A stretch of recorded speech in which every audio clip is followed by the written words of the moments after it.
The most popular dial color is black, which isn't really surprising because just about every watch I own has a black dial. I don't know if this is because I'm boring or just play it safe, but I like the simplicity and the timeless look of black dials.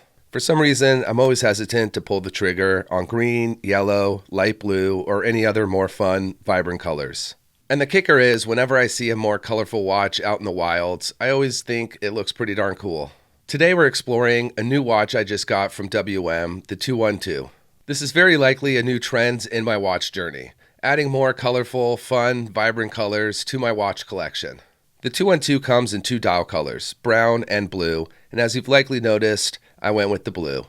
This is definitely a big departure from a simpler black layout, and now that I've been wearing this watch for a few days, I'm all in. What really stands out is all the details and levels to the dial. It's like WM took a handful of cool dial techniques and just said, F it, let's combine them all. There's a textured grainy finish that is done really well. It's executed evenly throughout the dial, and I definitely think it looks really nice. Then there's the gradient effect, where the blue slowly lightens towards the center, almost to the point where it becomes white. The change in color helps tame the colorful design while adding a ton of character. And finally, there's somewhat of a sunburst effect on the dial that further adds another dimension, giving it a more premium look. The use of very minimal text and just a simple WM logo lets the dial shine on its own without many visual distractions. It's a legible dial that really pops on the wrist and always makes me smile every time I look down at it and not see another black watch. I also really like the blue framing around the date window. It fills the void of the missing hour marker, and having the framing is a nice attention to detail that is almost necessary on any watch with a date window. It's not just the dial that is a big part of the design. The choices around the dial are also well thought out because everything really flows together nicely. It seamlessly transitions from the dial, the chapter ring, and the bezel. Speaking of the chapter ring, it has more going on with it than I initially anticipated. It has a white, slightly silvery hue that I think helps soften the gap between the light blue dial and dark blue bezel. There's also dark blue markers running across the ring, with the hours getting a thicker treatment to help with legibility.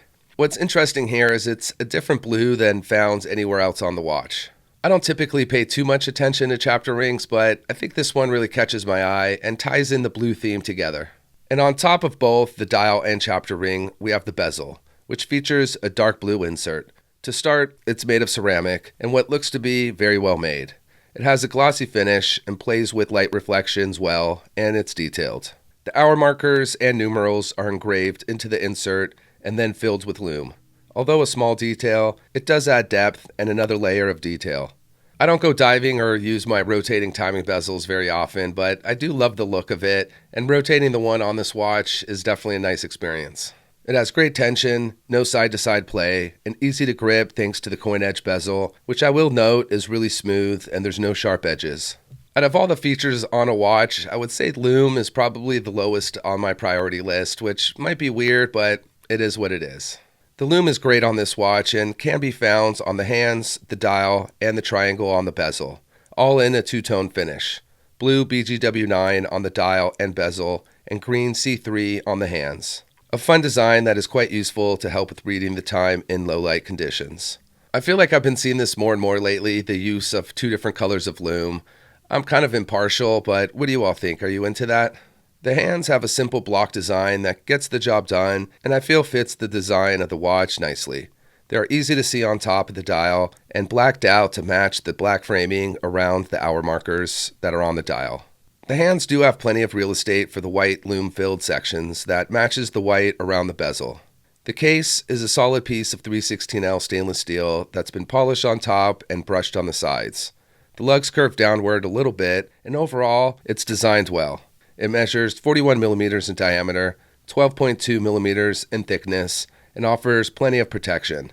Comes equipped with an anti-reflective flat sapphire crystal. The watch is rated for 100 meters of water resistance, and it uses a screw-down crown to ensure a tight seal. As crazy as this sounds, having owned many watches throughout the years, this is the first one that comes equipped on a beads of rice style bracelet, and I'm absolutely in love. I totally get why they are popular and the appeal. It's like a Jubilee style bracelet, but taken to the next level. Jubilees are incredibly comfortable, and this beads of rice strap is as well.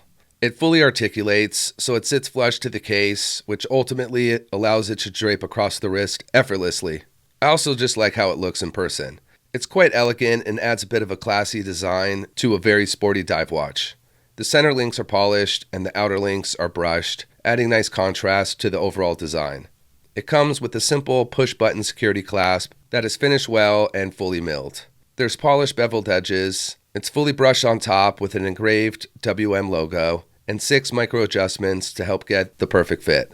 The watch wears really comfortably, and maybe I'm biased, but I think it looks great on my 7-inch wrist. On the back, there is a display case back where you can see the Seiko NH35 automatic movement in action, which is the go-to choice for affordable watches. It's durable and allows for hand winding and hacking. As far as my critiques, there really isn't anything that's a big call-out. Sometimes texture dials can be hit or miss, especially when you see it in person, but I'm really pleased with the execution on this dial. I do personally prefer a closed case back, especially on a basic, undecorated NH35 movement, but I understand people wanting to see the little engine working away. I just find an all-steel case back to be a little more comfortable. This is now my second watch from WM, and really impressed with their consistency. The first watch was the 194, a really cool dive watch in a very different format with a lot of orange accenting color. Both of these watches have great construction and nice details. It's really crazy how good these Chinese AliExpress watch brands are getting. The quality is just as good, if not better, than the big name brands for 2 to 3 times the price. I do remember seeing WM watches sometime last year, and they were using their full name across the dial, and then they finally made the choice to just use a WM logo, which was a really smart choice. I think a lot of brands should just use a simple symbol rather than the full name in text across the dial, and even consider offering sterile dial options. Tandorio does this with a lot of their models, if not, I think every single one of them, and it's nice having that option. I'm definitely really surprised by how awesome this Beads of Rice bracelet is. The construction is really fantastic for sure, but it's just how comfy it sits on my wrist that I really like. 3-link bracelets are great. 5-link Jubilee bracelets are even more comfortable, and now this 7-link Beads of Rice style is the most comfortable strap I've worn on any Ali watch. I'm definitely happy to add a fun new color to my collection, and as far as the price, currently it's $103, but there often are discounts on AliExpress, and currently there's $12 off, bringing the price down to $91.